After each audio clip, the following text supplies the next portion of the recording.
আসসালামু আলাইকুম, সবাইকে স্বাগত জানাচ্ছি বিডি ফিউজে। আপনাদের সাথে আছি আমি ফাহাদিয়া মিতু। ইসরায়েল রাষ্ট্রের অভ্যন্তরীণ রাজনৈতিক ও সামাজিক বাস্তবতা বোঝার জন্য হারেতি ইহুদি সম্প্রদায়ের ইতিহাস, আদর্শ, জীবন ব্যবস্থা ও ইসরায়েল রাষ্ট্রের প্রতি তাদের অবস্থান অনুধাবন করা অত্যন্ত গুরুত্বপূর্ণ। হারেতি ইহুদি, যাদেরকে সাধারণত আলট্রা অর্থোডক্স ইহুদি বলা হয়, তারা ইহুদি সমাজের সবচেয়ে রক্ষণশীল অংশ। তারা আধুনিক জীবনধারাকে প্রত্যাখ্যান করে নিজেদের জীবনকে ধর্মীয় অনুশাসনে পরিচালিত করে। এই গোষ্ঠী বর্তমানে ইসরায়েল রাষ্ট্রের জনসংখ্যার প্রায় 13.14% এবং একটি অত্যন্ত প্রভাবশালী রাজনৈতিক ও সাংস্কৃতিক শক্তি হিসেবে পরিগণিত। রহস্যময় জীবনযাপন ও বিশ্বাসের অধিকারী এই সম্প্রদায় নিয়ে বিস্তারিত থাকছে আলী আহমদ মাবরুরের প্রতিবেদনে।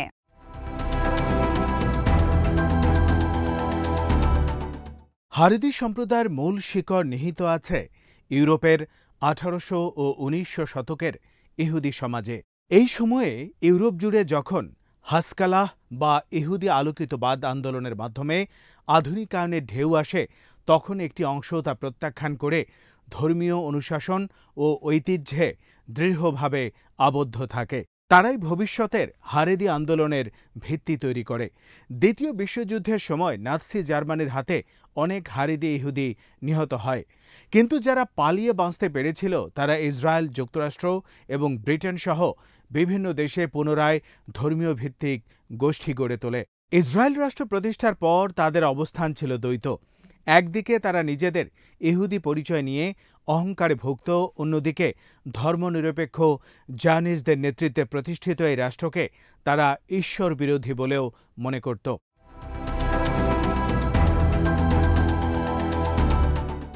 হারেদি ইহুদিদের জীবন পুরোপুরি ধর্মীয় অনুশাসনে আবদ্ধ। তারা বিশ্বাস করে ইহুদি জাতির প্রকৃত কর্তব্য হচ্ছে আল্লাহ প্রদত্ত তোরা ও তালমুদ অনুসরণ করে জীবন পরিচালনা করা। হারেদি পুরুষরা সারাদিন ধর্মীয় শিক্ষা প্রতিষ্ঠান যোশিভায় বসে পবিত্র গ্রন্থ অধ্যয়ন করেন। তাদের পোশাকের মধ্যে রয়েছে ঐতিহ্যবাহী কালো কোট, হ্যাট, লম্বা দাড়ি আর পায়েত, আর নারীরা সাধারণত মাথা ঢেকে রাখেন এবং পশ্চিমা স্টাইলে সাজসজ্জা থেকে বিরত থাকেন।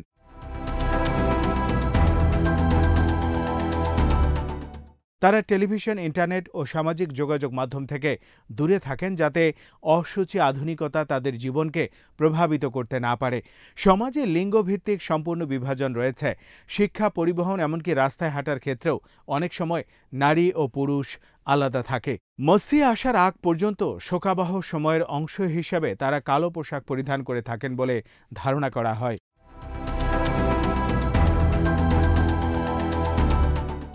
ইসরায়েলে হারেদিদের জন্য কিছু বিশেষ সুবিধা দীর্ঘদিন ধরে চালু রয়েছে। সবচেয়ে উল্লেখযোগ্য হচ্ছে সামরিক বাহিনীর বাধ্যতামূলক দায়িত্ব থেকে মুক্তি। ইসরায়েলের সকল ইহুদি নাগরিকদের জন্য বাধ্যতামূলক সেনা সেবা থাকলেও 1948 সালে প্রতিষ্ঠার সময় থেকে হারেদি ছাত্রদের জন্য তোরাত ও উমানত নীতির অধীনে সেনা দায়িত্ব থেকে হারেদিদের অব্যাহতি দেওয়া হয়। শুরুতে মাত্র কয়েকশো ছাত্রের জন্য এই নিয়ম চালু হলেও বর্তমানে প্রায় 60,000-এর বেশি হারেদি তরুণ এই সুবিধা ভোগ করছে। এছাড়া হারেদি জেসি ওয়াগুলিকে সরকার থেকে কোটি কোটি শেকেল অনুদান দেওয়া হয়। তাদের পরিবারগুলো সন্তান সংখ্যায় বেশি হওয়ায় তারা আর্থিক সহায়তা, বাসস্থান, শিক্ষা ও স্বাস্থ্য সুবিধায় সরকারি সুরক্ষা পেয়ে থাকে।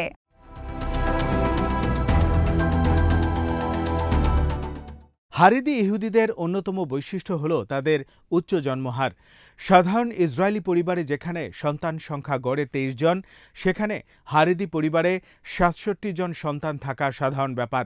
ধর্মীয় দৃষ্টিকোণ থেকে বেশি সন্তান জন্মদানকে ঈশ্বরের নির্দেশ বলে মনে করা হয় এবং সন্তান ধারণকে মহৎ ধর্মীয় কাজ হিসেবে দেখা হয়। ইসরায়েলের পরিসংখ্যান ব্যুরোর মতে 2065 সালের মধ্যে ইসরায়েলের মোট জনসংখ্যার 1/3 বেশি হতে পারে হারেদি সম্প্রদায়। জনসংখ্যা বৃদ্ধির অর্থনৈতিক ও রাষ্ট্রীয় কাঠামোতে বিরাট চাপ সৃষ্টি করছে, কারণ হারেদিদের বড় একটি অংশ কোনো কর দেয় না, শ্রমবাজারে অংশগ্রহণ করে না, অথচ সরকারি ভর্তুকি, শিক্ষা ও স্বাস্থ্যসেবা পুরোপুরি ভোগ করে থাকে।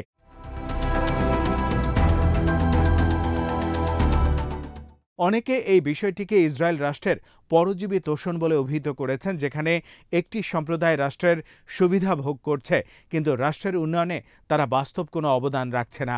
তবে রাষ্ট্র থেকে সুবিধা পেলেও নিজেরা কাজ না করায় হারেদি পরিবারগুলোর মধ্যে আর্থিক সংকট লেগেই থাকে।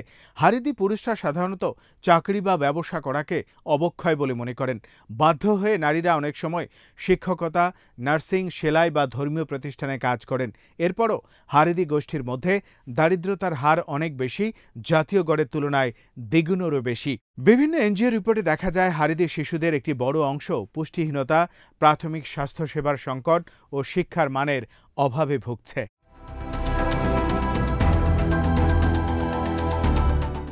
এই বাস্তবতায় ইসরায়েলের ধর্মনিরপেক্ষ বা আধা ধর্মনির্ভর ইহুদি জনসংখ্যার সঙ্গে হারেদিদের তফাৎ দিন দিন স্পষ্টতর হচ্ছে।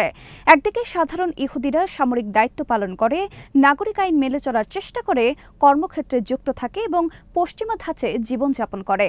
অন্যদিকে হারেদিরা জাতীয় দায়িত্ব পালনে অনাগ্রহী, কর্মক্ষেত্রে কম যায় এবং রাষ্ট্রের আইনের তুলনায় ধর্মীয় বিধানকেই সর্বোচ্চ মনে করে। এই পার্থক্যের কারণে ইসরায়েল সমাজে একটি গভীর বিভাজন সৃষ্টি হয়েছে। ধর্মনিরপেক্ষ ইহুদি তরুণরা যখন গাজায় যুদ্ধ করে, তখন হারেদি তরুণরা জেশিভাতে বসে তালমুদ পড়ছে। এই চিত্রটি ইসরায়েলি জনমানসে ক্রমাগত অসন্তোষ সৃষ্টি করছে। পরিস্থিতি মোকাবেলায় ইসরায়েলের সরকার অনেক বছর ধরেই হারেদিদের কর্মজীবনে অন্তর্ভুক্ত করার চেষ্টা করছে। কিছু জেশিভায় পেশাগত প্রশিক্ষণ চালু করা হয়েছে, যাতে হারেদি ছাত্ররা ধর্মীয় শিক্ষা গ্রহণের পাশাপাশি কাজের দক্ষতাও অর্জন করে। তবে এসব পদক্ষেপ খুবই সীমিত এবং বৃহত্তর হারেদি নেতৃত্ব এখনও আধুনিক শ্রম বাজারে প্রবেশের প্রবল বিরোধিতা করে আসছে।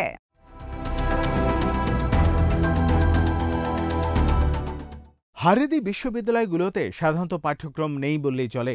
গণিত, ইংরেজি, বিজ্ঞান বা ইতিহাসের মতো বিষয়কে ধর্মনিরপেক্ষ বিপদ হিসেবে বিবেচনা করা হয়। ছেলেদের স্কুলগুলোতে দিনের প্রায় পুরোটাই তোরা ও তালমুদের উপর ব্যয় করা হয়, যেখানে আধুনিক জ্ঞান বা বিশ্লেষণাত্মক চিন্তার চর্চা হয় না। এ কারণে বহু হারেদি যুবক কর্মজীবনে প্রবেশ করতে পারে না, এমনকি তাদের অনেকেই আধুনিক দুনিয়ার মৌলিক দক্ষতা থেকেও বঞ্চিত। ইসরায়েলি সুপ্রিম কোর্ট একাধিকবার এই শিক্ষা ব্যবস্থার বিরুদ্ধে রায় দিয়েছে এবং শর্ত দিয়েছে যে সরকারি অনুদান পেতে হলে নির্ধারিত কিছু বিষয় পড়ানো বাধ্যতামূলক।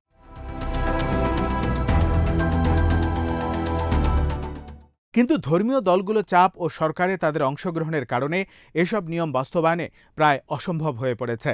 এর ফলে ইসরায়েলে একটি দুইমুখী শিক্ষা ব্যবস্থা গড়ে উঠেছে। একদিকে প্রযুক্তি বান্ধব বিজ্ঞানসম্মত শিক্ষা, অন্যদিকে ধর্মান্ধ ও বিচ্ছিন্ন শিক্ষা। তবে সাম্প্রতিককালে কিছু হারেদি নারী, বিশেষ করে যারা ইংরেজি জানেন বা প্রযুক্তির মাধ্যমে বাইরের জগতের সংস্পর্শে এসেছেন, তারা প্রশ্ন তুলেছেন এই জীবন ব্যবস্থার যৌক্তিকতা নিয়ে। ফলে এক নতুন নারীবাদী স্রোত ধীরে ধীরে গড়ে উঠেছে হারেদি সমাজের ভেতরে।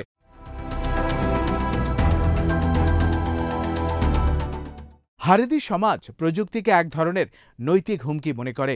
ইন্টারনেট, টেলিভিশন, সামাজিক যোগাযোগ মাধ্যমকে নির্লজ্জতা ও ধর্মচ্যুতির উৎস হিসেবে দেখা হয়। তাই তারা কোষের ফোন ব্যবহার করে, যেগুলোতে ইন্টারনেট নেই, সামাজিক অ্যাপ নেই, ভিডিও নেই। তাদের নিজস্ব সার্চ ইঞ্জিন, ব্যাংক অ্যাপ, এমনকি আলাদা সংবাদপত্র ও বিজ্ঞাপন মাধ্যম রয়েছে, যাতে পশ্চিমা বিশ্বের প্রভাব তাদের সমাজে পৌঁছাতে না পারে।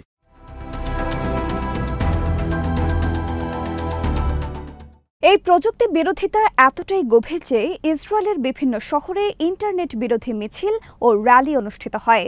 কেউ যদি এই নিয়ম ভঙ্গ করে, তাহলে তাকে সমাজ থেকে একঘরে করা হয় বা ধর্মীয় নেতারা তার বিরুদ্ধে বয়ান দেন। এই সংস্কৃতি হারেদিদের মূল সমাজ থেকে আরও বিচ্ছিন্ন করে তুলছে, একই সঙ্গে একটি আন্তঃসাম্প্রদায়িক সংকটও সৃষ্টি করছে। একটি বিস্ময়কর বাস্তবতা হলো, অনেক হারেদি গোষ্ঠী ইসরায়েল রাষ্ট্রের বৈধতাকেই স্বীকার করে না। তারা বিশ্বাস করে মসিহ আগমনের আগে ইহুদি রাষ্ট্র প্রতিষ্ঠা করা ঈশ্বর বিরোধী কাজ। তাদের মতে বাইবেল অনুযায়ী ইহুদি জাতির নির্বাসন ছিল ঈশ্বরের সিদ্ধান্ত এবং শুধুমাত্র মসিহের মাধ্যমেই সেই নির্বাসনের অবসান হতে পারে।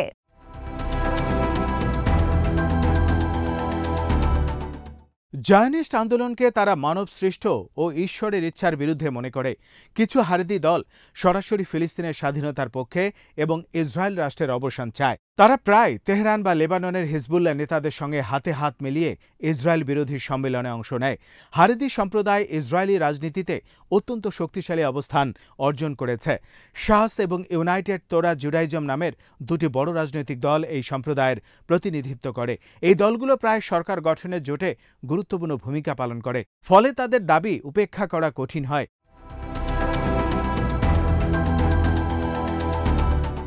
এর ফলে শিক্ষা ব্যবস্থায় ধর্মীয় আধিপত্য, আইনসভায় ধর্মীয় বিধান প্রতিষ্ঠার প্রয়াস এবং রাষ্ট্রীয় বাজেটে জেসিভা ও ধর্মীয় প্রতিষ্ঠানগুলোর জন্য অধিক বরাদ্দ সবই তাদের রাজনৈতিক লাভের ফল। তবে এই রাজনৈতিক অগ্রগতি তাদেরকে সামাজিকভাবে আরও বিচ্ছিন্ন করে তুলেছে।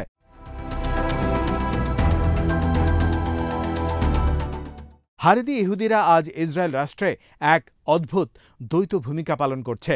একদিকে তারা রাষ্ট্রের প্রচুর সুবিধা ভোগ করছে, অন্যদিকে সেই রাষ্ট্রের আদর্শ ও কাঠামোর বিরোধিতা করছে।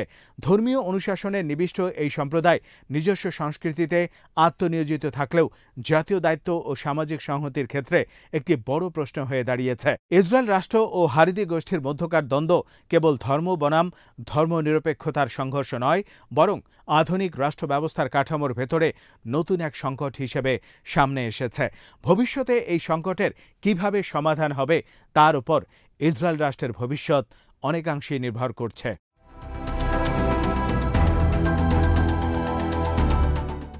আজ এখানেই শেষ করছি। সবাই ভালো থাকুন, সুস্থ থাকুন আর দেখতে থাকুন বিডিফিউজ। চ্যানেলটি ভালো লাগলে সাবস্ক্রাইব করুন, সংযুক্ত থাকুন আমাদের ফেসবুক পেজে। আল্লাহ হাফেজ।